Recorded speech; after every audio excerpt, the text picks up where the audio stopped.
오늘은 키 작은 삭개오의 이야기입니다. 자, 키가 작아도 다 할 수 있습니다. 그죠? 네.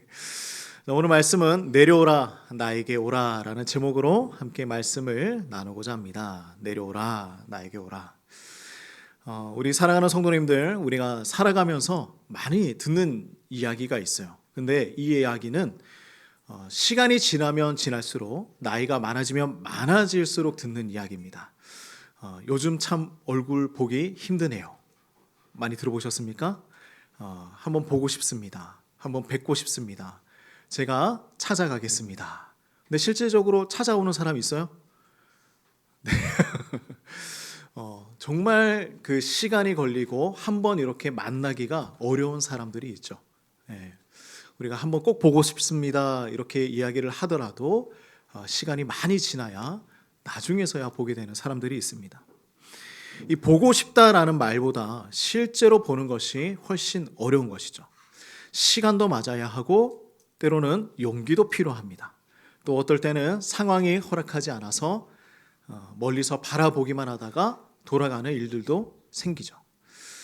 그런데 이건 사람 사이에서만 일어나는 일이 아니라 하나님과 우리 사이도 이래요. 뭐냐면 하나님, 제가 하나님 보고 싶습니다. 하나님 만나고 싶습니다. 하나님의 뜻이 무엇인지 알고 싶습니다. 요즘 주님의 음성이 들리지 않습니다. 요즘 주님의 얼굴이 보이지 않습니다. 다양한 이야기들을 합니다. 우리는 그렇게 말은 하지만 정작 하나님을 보기 위해서 발걸음을 옮기거나 방향을 바꾸거나 조금 더 가까이 다가가기 위한 노력을 하지 않는다는 것이 우리의 현실이죠. 그리고 그럴수록 하나님이 더 멀게 느껴지고 더 보이지 않는 분처럼 우리가 생각할 때가 있습니다. 그런데 오늘 성경에는요, 예수님을 한번 보고 싶다라는 사람이 있었어요. 그 사람의 직업이 뭐였든, 과거에 어떤 이미지였든 이거 아무 상관없이 주님을 보고 싶어 했다라는 것에 오늘 좀 집중을 했으면 좋겠어요. 주님을 보고 싶어 했다.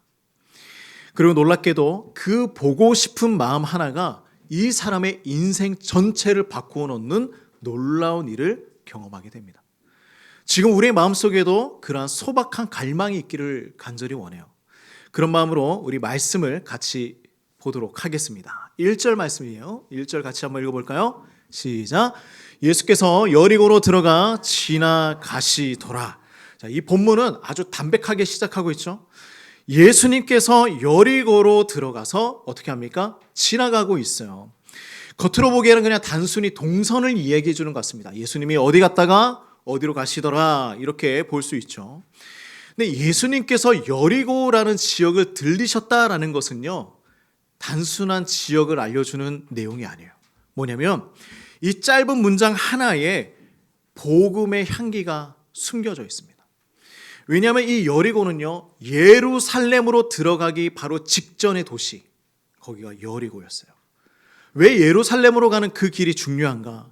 예수님께서 십자가를 지시기 직전 마지막 여행 중에 위치한 땅이 바로 이 여리고라는 것이죠. 예수님은 지금 하나님 나라의 사역의 그 클라이막스를 향해서 걸어가고 계셨습니다. 죽음을 위해서 걸어가고 계셨어요. 구속의 그 마지막 길을 위해서 걸어가고 계셨습니다. 지금 발걸음을 그렇게 옮기고 있는 거예요.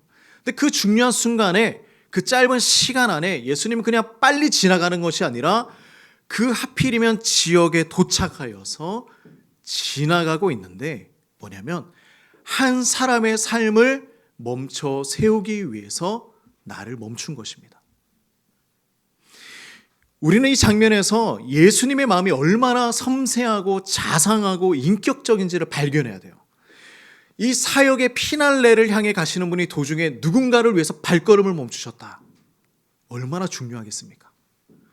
지금 내가 십자가를 지러 그곳에 가야 되는데 어느 한 사람을 위해서 내가 이 지역에 멈춰 섰다. 근데 그 사람의 이름도 평판도 신앙도 별로예요. 좋지 않아요. 근데 그 사람을 위해서 지금 서신 거예요. 예수님은 늘 그런 분이셨습니다. 뭐냐면 우리의 인생 가운데에 너무나 바쁘고 분주한 그 길가에 있는 듯한 느낌이 들 때가 있어요. 예수님은 나 말고 다른 사람을 만나실 거야. 예수님은 나 말고 다른 사람을 축복해 주실 거야. 예수님은 나 말고 다른 인생에 더 관심을 가지고 계실 거야. 나는 아직 준비가 되지 않았거든. 너 어떠세요? 예수님 지나가시다가 우리의 인생에 멈춰 서신 적이 있으십니까? 네, 다들 있으실 거예요. 그래서 지금 이 자리에 있잖아요. 오늘 본문 말씀에 우리를 이렇게 가르치고 있습니다. 예수님은 절대로 아무도 그냥 지나치지 않으신다라는 거예요. 그냥 지나가지 않으세요.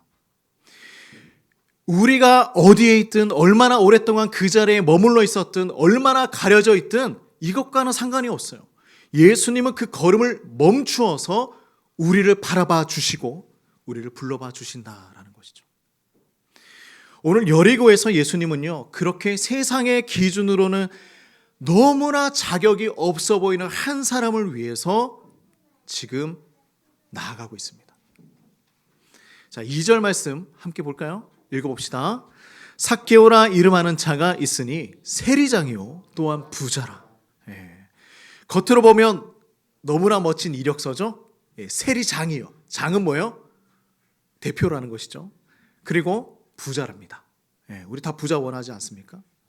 잘 살기 원하지 않습니까? 고위공직자의 경제적인 자립을 갖춘 자. 세상의 사람들이 지금 다 이것을 위해서 막 달려가고 있잖아요. 하지만 이 구절 안에는요, 당시 유대 사회가 가장 혐오하던 두 가지 정체성이 있어요. 세리와 부자. 인정받지 못했습니다.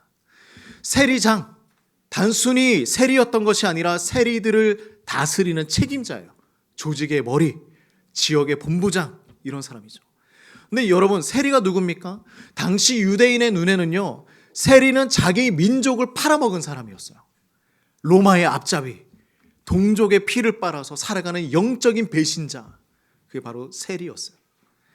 율법을 중요하게 여기는 유대 사회에서는 세리는 아주 부정한 사람이었습니다. 우리와 가까이 할 수 없는 사람, 회당장 출입도 못했고 법정에서 증인으로 설 수 없을 만큼 신뢰를 이미 잃어버린 직업이었어요. 지금 우리가 생각하는 거와 말이 다르죠. 그래서 이때의 당시 세리장은 유대인들 사이에서 완전 왕따인 거예요. 가까이 하지 않습니다. 부정과 착취의 정점에 있는 인물, 그가 바로 삭개오였어요. 근데 그가 또 한 가지를 더 가지고 있죠. 부자예요. 부자입니다. 이것은 많이 가진 자라는 뜻이지만 누가복음에서는 부자는 대체로 어떻게 표현을 하냐면 하나님과 거리가 먼 사람, 하나님과의 관계가 아주 먼 사람을 부자라고 표현을 한 적이 많이 있으십니다. 자, 삭개오의 뜻이 뭘까요? 삭개오라는 것은요, 정결한 자, 깨끗한 자, 순수한 자, 이런 이름의 뜻을 가지고 있어요.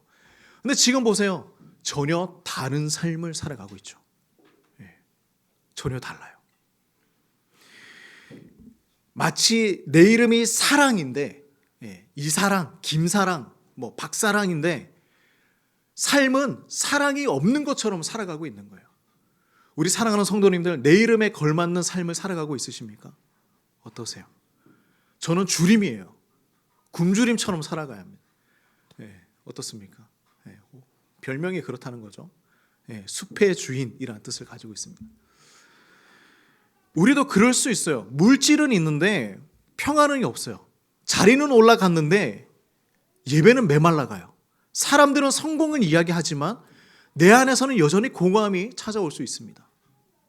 어땠어요? 삭개오가 지금 그런 상태인 거예요. 그는 모든 것을 다 가진 사람처럼 보이지만 마음 깊숙한 그곳에서는 다른 무언가를 갈망하고 있었어요. 이 사람에게 필요한 것이 한 가지 있었기 때문이에요. 내가 세리장도 되어보고 부자도 되었지만 지금 나에게 필요한 것은 있다. 다른 것보다 나에게 더 중요한 것이 있다. 3절과 4절 말씀 읽어봅시다. 시작. 그가 예수께서 어떠한 사람인가 하여 보고자 하되 키가 작고 사람이 많아 할 수 없어 앞으로 달려가서 보기 위하여 돌무화과 나무에 올라가니 이는 예수께서 그리로 지나가시게 되밀어라. 자, 이 장면은 단순히 키 작은 한 사람이 나무에 올라갔습니다라는 이야기가 아니에요. 나무에 올라간 게 뭐가 그렇게 중요하겠습니까? 삭개오 안에 뭐가 있냐면 하나님을 향한 갈망이 있었고요. 그 갈망이 믿음의 행동으로 보여줬다는 것이 중요한 거예요. 말씀을 하나씩 살펴봅시다. 뭐라고 하냐면 그가 지금 보고자 하되라고 합니다. 3절 말씀을 보면 그가 보고자 하고 있어요. 무엇을 보고자 했습니까? 예수님이 어떠한 사람인가 보고자 하되. 궁금한 거예요. 여기서 보는 것은 단순히 눈으로 보는 것이 아니라 정신적으로 이해하고자 하는 간절함이 담겨 있는 것입니다. 내가 그것을 보고 완전히 이해해야겠어. 그분이 누구이신지를. 그리고 뭐라고 합니까? 키가 작고 사람이 많아. 예수님께 가지 못하고 있었어요. 근데 삭개오에게는 문제가 있었죠. 그게 뭐예요? 키가 작은 거. 그 사람이 앞에 많이 있는 거. 근데 이것은 작다라는 것은요, 단순히 신체 조건만을 얘기하는 것이 아니에요. 영적인 상징성도 가지고 있는 것입니다. 아마 많은 사람들은, 그 군중들은 삭개오를 알아보고 의도적으로 못 가게 막아섰을 수도 있어요. 네가 예수님을 만난다고? 할 수 있죠. 돈은 있었지만 사람들 사이에서 여전히 밀려나는 존재일 뿐이었습니다. 밀려나는 존재였어요. 그래서 이 장면은 우리의 삶과도 너무나 닮아 있죠. 신앙생활 한번 해보고 싶은데 주변의 시선이 너무 부담스러울 때가 있어요. 아니 저렇게까지 교회를 다녀야 돼? 기도는 하고 싶은데 내가 마치 자격이 없는 것 같아서 기도하지 못할 때도 있습니다. 하나님께 더 가까이 가고 싶은데 세상에서 실패하거나 상처받은 경험이 있기 때문에 나를 자꾸 뒤로 밀어낼 때 그럴 수 있습니다. 나는 예수님을 못 보겠구나. 나 스스로를 정죄하는 거예요. 근데 삭개오는 멈추지 않았습니다. 어떻게 하냐면 앞으로 달려가 보기 위하여 뭐 했어요? 돌 무화과 나무에 올라갔어요. 앞으로 달려가서. 여기서 중요한 단어가 있어요. 달려가서요. 달려가서. 이 달려가서 헬라어로는 프로트레코라고 합니다. 성경을 통틀어서 두 군데밖에 안 나와요. 이 단어를 쓰지 않습니다. 근데 삭개오의 지금 이 이야기의 하나가 나오고요. 또 하나는 요한복음 20장에 나와요. 근데 이 요한복음 말씀에 보면 예수님께서 십자가에 못 박히셔서 죽으시고 무덤에 갇혔는데 그 돌문이 움직여졌다라는 소식을 들은 거예요. 근데 이때 베드로와 한 제자가 이것을 보기 위해서 미친 듯이 달려가요. 근데 베드로보다 이 옆에 있던 한 제자가 베드로보다 더 빨리 달려가 먼저 도착했다고 말씀에 기록하고 있습니다. 이때 달려갔다라는 단어가 이거예요. 얼마나 간절했는지 이해가 되시죠? 예수님의 무덤을 보기 위해서 베드로보다 더 빨리 달려갔던 그 제자의 그 달리기. 삭개오가 그렇게 달려간 거예요, 지금. 예수님을 보기 위해서. 얼마나 간절했을까요? 주님을 보고 싶다라는 그 마음 하나로 체면, 자존심, 사람들의 시선 아무 상관이 없었어요. 이것이 진짜 믿음의 시작인 거예요. 주변이 보이지 않는 거예요. 지금 내가 예수님 만나야 되는데 주변 보입니까? 내가 예수님 만나서 내 인생의 갈망함을 채워야 하는데 주변 보이겠습니까? 예수님만 보이는 거예요. 회심은 감정으로만 시작하는 게 아니에요. 감정이 결단으로 이어지고 결단이 행동으로 이어졌을 때에 회심이 일어나는 겁니다. 하나님의 은혜가 그 자리에서 우리를 만나는 거예요. 우리 5절 말씀 한번 읽어봅시다. 이제 어떻게 되느냐? 그렇게 달려갔던 삭개오에게 어떤 일이 일어나느냐? 자, 5절 말씀 봅시다. 시작. 예수께서 그곳에 이르사 쳐다보시고 이르시되 삭개오야 속히 내려오라. 내가 오늘 내 집에 유하여야 하겠다. 지금 이 본문은요, 단순히 어떤 대화 장면만 얘기하는 것이 아니에요. 우리가 보면 그냥 삭개오하고 예수님하고 얘기하고 내려오라고 하셨구나, 이것이 아니에요. 하나님의 눈길이 한 사람을 붙잡는 결정적인 장면인 거예요. 예수님께서 그곳에 이르러 뭐 하셨습니까? 쳐다보셨어요. 삭개오를 바라보신 거예요. 그냥 바라보시는 그 순간부터 이 삭개오라는 인생의 역사가 시작되는 거예요. 삭개오라는 인물의 인생 전체가 이 짧은 순간 한순간에 예수님의 시선과 마주치는 그 순간에 완전히 바뀌는 역사가 일어나는 것입니다. 삭개오야. 예수님 그를 위하여서 이름을 부르시죠. 근데 예수님께서 이름 부르는 적은 별로 없어요. 누구야 잘 안 부르십니다. 그 누구도 불러주지 않았던 그 삭개오라는 이름, 사람들에게는 단순히 죄인이었고요, 세리장이었습니다. 그 이름 속에 담겨있는 의미조차 잊고 살았던 그 사람에게 누가 불러주고 있습니까? 예수님이 불러주는 거예요. 삭개오야. 얼마나 좋을까요? 그렇죠? 얼마나 좋겠습니까? 이강아, 예수님이 이렇게 불러주는 거예요. 이렇게 잘 크고 있구나. 내가 너를 사랑한다. 예수님 뭐라고 하십니까? 속히 내려오라. 속히 내려와라. 예수님은 이렇게 말씀하시는 거예요. 삭개오야, 지금이 이 순간이다. 생각하지 말고 핑계대지 말고 지금 당장 내려와서 나를 만나라 라는 거예요. 예수님이 부르실 때에, 우리를 이렇게 콜링하실 때에 가만히 있을 이유가 없어요. 좀 이따가요. 다음 주에요. 그 다음 주에요. 제가 좀 이 문제만 해결하고요. 이런 게 없는 거예요. 복음은 무엇이냐면 언제나 지금의 언어를 사용하세요. 오늘의 언어를 사용해요. 지금 내가 하나님의 말씀을 들었는데 나중이 어디 있습니까? 지금 내가 그 복음을 들었는데 예수님 내일 다시 만나서 얘기할까요? 그런 일이 있을까요?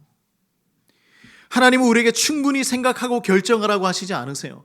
은혜가 임했을 때는요, 즉각적인 응답을 요구하시는 것입니다.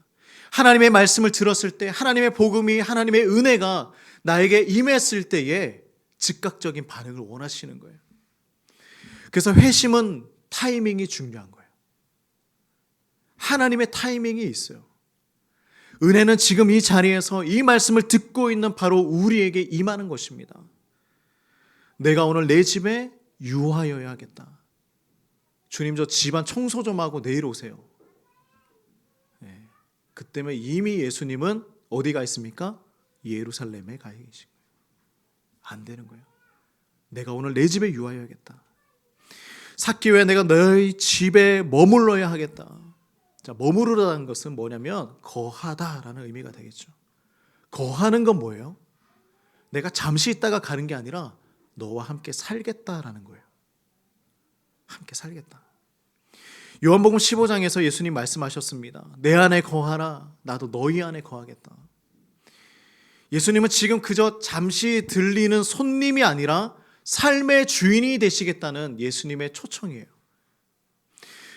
주님이 우리를 향하여서 이름을 정확하게 불러주시고 그 부르심 앞에 우리는 반응할 수 있어야 합니다. 반응할 수 있어야 돼요. 사랑하는 성도님들, 오늘 예수님이 우리에게 하시는 말씀이 바로 이거예요. 뭐냐면 내가 오늘 너희 집에 유하여야겠다. 내가 너의 인생에 들어가야겠다. 우리 주님은 조건을 따지시는 것이 아니에요. 자격을 요구하지 않으십니다. 다만 내려와서 내가 너와 함께 있겠다. 6절 한번 읽어봅시다. 6절 삭개오의 반응이죠. 시작. 급히 내려와 즐거워하며 영접하거늘. 자, 너무나 아름다운 이제 장면입니다. 지금까지는 삭개오의 그 갈망, 예수님의 그 시선과 부르심이 중심이었지만 지금은 삭개오의 응답이 중심적인 내용으로 진행되고 있습니다. 급히 내려왔어요. 망설임 없이 서둘러서 바로 내려왔어요. 예수님이 속히 내려와라. 급히 내려가겠습니다. 내려왔어요. 단순히 빠르게 행동했다는 것이 아니겠죠. 이미 이 삭개오의 마음에 뭐가 있습니까? 이미 뭐가 있습니까? 주님께 그 마음이 다 향해져 있기 때문에 말만 하시며 행동에 옮기는 거예요. 이미 마음이 다 갔어요. 내 마음이 예수님께 다 가 있는 거예요. 그러니 예수님이 뭐 하라고만 하면 바로 실행하는 것입니다. 말씀을 들었을 때 질체할 이유가 전혀 없어요. 사도행전 16장 말씀에도 보면요, 빌립보에서 그 바울이 감옥에 갇혀 있을 때에 이렇게 얘기하는 거예요. 선생들이여, 내가 어떻게 하여야 구원을 얻겠습니까? 간수가 물어보죠. 바울이 대답합니다. 주 예수를 믿으라. 그래야만 너와 내 집이 구원을 얻을 것이다. 그리고 그날 밤 바로 이 간수가 세례를 받고 자신의 집에 초청하여서 예수님을 믿고 구원을 받습니다. 믿음은 주저하는 게 아니에요. 은혜가 임했을 때 망설이지 않고 바로 반응하는 것, 이것이 바로 성령의 역사죠. 그리고 삭개오는요, 그냥 단순히 간 것이 아니라 즐거워하며 나아갔습니다. 너무 기쁜 거예요. 즐거워했어요. 근데 이 기쁨은 어디서 오는 것일까요? 예수님과 만났을 때 진짜 기쁨이 오는 것입니다.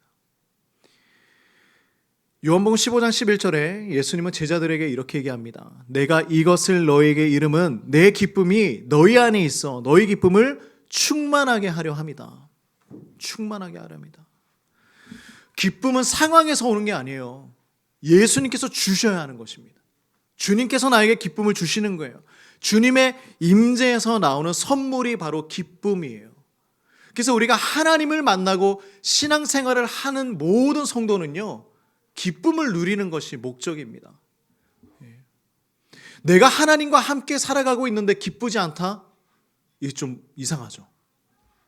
내가 주님께서 주시는 구원으로 말미암아 은혜를 누리고 살아가고 있는데 기쁨이 전혀 없어요. 한번 점검해 봐야겠죠. 내가 하나님과 얼마나 가까이 있는가? 내가 하나님께서 주신 그 은혜, 그 기쁨 누리고 있는가?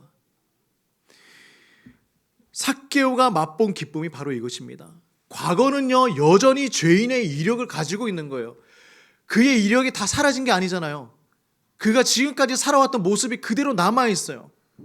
그리고 군중의 시선들은 어떻습니까? 여전히 따가워요.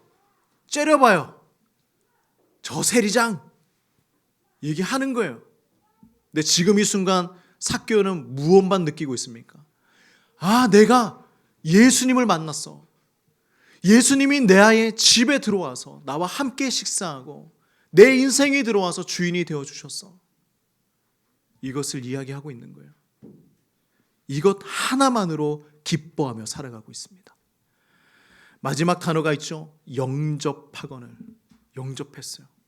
단순히 환영한 것이 아닙니다. 기꺼이 맞아들이고 나의 삶의 주인으로 영접했어요. 거주하게 하다.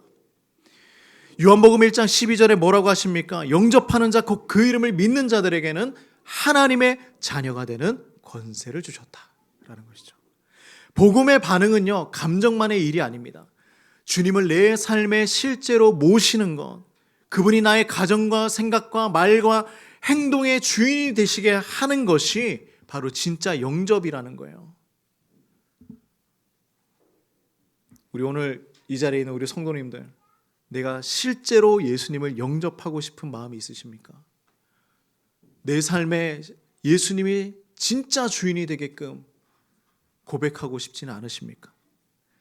7절 말씀 읽어봅시다. 7절 말씀 시작. 무사람이 보고 수군거려 이르되 저가 죄인의 집에 유화로 들어갔도다 하더라.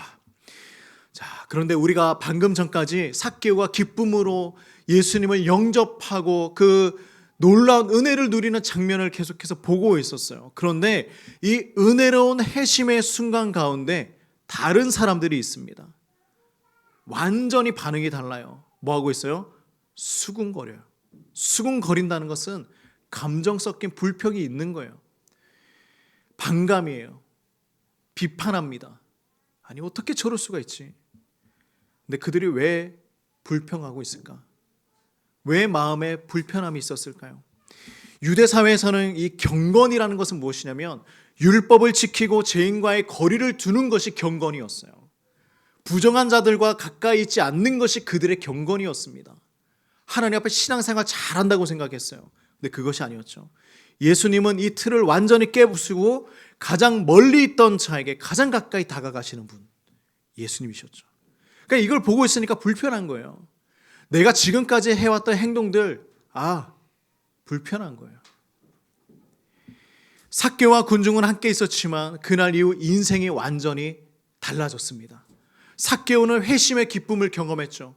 근데 그 군중들은 은혜를 눈앞에서 놓치고 있는 것이었습니다. 나는 삭개오처럼 주님 앞에서 나의 죄를 인정하고 기쁨으로 주님을 영접할 것인가? 아니면 그 군중처럼 남의 은혜를 불편해하고 자격을 따지면서 복음을 판단하는 사람이 될 것인가? 자, 8절 말씀 한번 읽어봅시다. 시작. 삭개오가 서서 주께 여짜오되 주여 보시옵소서, 내 소유의 절반을 가난한 자들에게 주겠사오며 만일 누구의 것을 속여 빼앗는 일이 있으면 내 갑절이나 갚겠습니다. 이 장면은 삭개오 회심의 이야기의 절정이에요. 뭐냐면 복음을 듣고 예수님을 만난 사람의 삶이 어떻게 변하느냐 볼 수 있죠. 우리는 한 가지 중요한 것이 있어요. 복음은 감정의 감동으로 끝나는 것이 아니에요. 와, 나 은혜 받았습니다. 여기서 끝나는 것이 아니에요. 반드시 삶의 방향을 바꾸는 실제적인 열매가 드러나게 되어 있는 거예요. 회심은 마음속에서 시작이 되지만 그 열매는 가정과 돈과 관계와 행동으로 흘러나오는 것입니다. 삭개오는 그 복음의 능력을 나의 삶의 소유와 삶의 전체로 표현한 사람이 되는 것이죠. 먼저 눈에 띄는 표현이 뭡니까? 삭개오가 서서 주님께 물어봤어요. 모든 사람들 앞에서 공개적으로 이제 이야기하는 거예요. 여러분들 보십시오. 내가 이렇게 살아가겠습니다. 선포하는 것입니다. 진짜 회개는 무엇이냐면 사람들 앞에서 나를 포장하는 것이 아닙니다. 공개적으로 고백을 해요. 회심이 단순히 내면의 감정 변화가 아니라 공적이고 실질적인 변화를 보여주는 것입니다.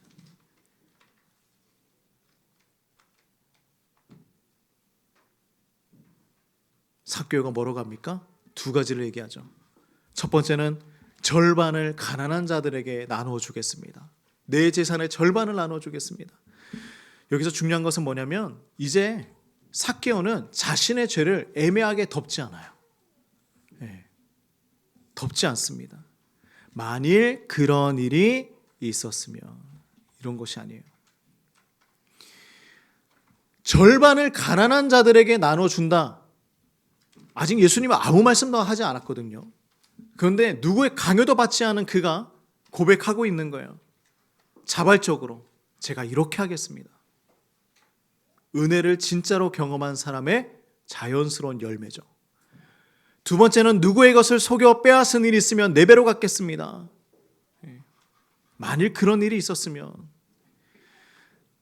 자신의 죄가 없다는 얘기가 아니죠. 내가 무엇을 해도 부족하기 때문에 그것에 대한 보상을 확실하게 하겠습니다. 자신의 삶 전체가 완전히 바뀌었어요. 완전히 바뀌었습니다. 그리고 이제는 그 열매 앞에서 예수님께 고백합니다.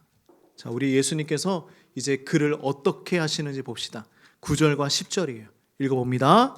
예수께서 이르시되 오늘 구원이 이 집에 이르렀으니 이 사람도 아브라함의 자손이미로다. 인자가 온 것은 잃어버린 자를 찾아 구원하려 함이로다. 아멘. 이 말씀은 삭개오의 이야기의 마침표가 아니에요. 그냥 단순히 삭개오가 이렇게 돼서 구원받았습니다, 이렇게 가는 것이 아니죠. 예수님이 왜 오셨는지, 예수님이 우리의 삶에 어떤 방식으로 다가오셨는지를 우리에게 분명하게 말씀하고 있습니다.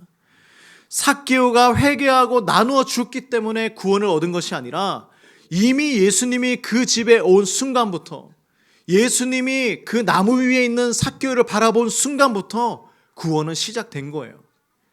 그리고 그 은혜를 온전히 받아들였기 때문에 그 삶의 변화가 일어난 것입니다. 우리 사랑하는 성도님들, 삶의 변화가 일어나고 있습니까? 우리는 예수님을 만난 그 순간부터 삶이 변화되기 시작한 거예요. 복음은 단지 죄를 사하는 것으로 끝나는 것이 아니죠. 우리의 정체성을 바꾸어 주고요, 우리를 하나님의 가족으로 만들어 주신 것입니다. 하나님의 가족이에요. 잃어버린 자를 찾아 구원하려 함이니라. 이 마지막 구절은요, 삭개오 한 사람의 이야기를 넘어서 예수님의 모든 사역을 요약하는 한 문장입니다. 잃어버린 자를 찾아 구원하려 함이다. 잃어버린 자는 누굽니까? 길을 잃어버린 탕자처럼 하나님을 떠난 사람들, 스스로 괜찮다고 생각하지만 영혼이 굳어져 버려 있던 그 큰아들, 종교적인 열심은 있지만 복음의 기쁨을 잃어버린 바리새인과 같은 사람들, 실패하고 무너져서 다시 일어날 힘이 전혀 없는 우리와 같은 사람들, 예수님은 그런 자들을 찾아오신 거예요. 그래서 우리는 이제 진지하게 나에게 질문해야 합니다. 질문해야 돼요. 나는 복음을 지금 이 자리에서 받아들이고 있는가? 복음을 받아들이면 내 삶을 바뀌어요. 내 인생이 바뀌는 것입니다. 예수님을 받아들이면 나의 인생이 180도 변화되는 것입니다. 우리 사랑하는 성도님들, 예수님을 진정으로 받아들이시길 간절히 소망합니다. 나의 삶의 주인이 그 누구도 될 수가 없어요. 나조차도 내 삶의 주인이 될 수가 없어요. 나는 연약하고, 나는 실패하고, 나는 넘어지잖아요. 근데 전혀 실패하지 않으시는 한 분이 있잖아요. 예수님. 내 인생을 완전히 쥐어잡고 움직여주시는 그분이 있지 않습니까? 사랑하는 성도님들, 삭개오의 집에 예수님이 들어오셨을 때에 그 집은 더 이상 세리장의 집이 아니었습니다. 어떤 집이에요? 복음이 임하는 집, 구원이 머무는 집, 은혜가 흐르는 집이 되었습니다. 우리 사랑하는 성도님들, 이러한 가정이 되기를, 이러한 인생이 되기를 주님의 이름으로 축복합니다. 오늘 우리의 가정도, 우리의 직장도, 우리의 공동체도 복음이 머무는 곳이 되기를 간절히 소망합니다. 이제 내려오셔서 예수님을 만나시길 바랍니다. 예전에 만났다고 생각하지만 다시 만나야 돼요. 뜨뜻미지거나 하면 다시 예수님 앞에 나아가야 합니다. 주님, 나를 만나주세요. 나를 만나주세요. 우리 사랑하는 성도님들, 주님의 그 은혜 가운데 머무시는 한 주 되시기를 축복합니다. 기도할까요?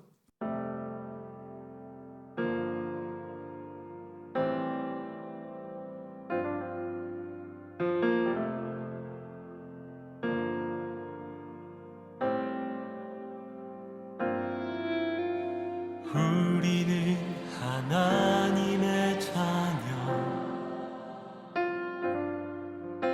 주 사랑하는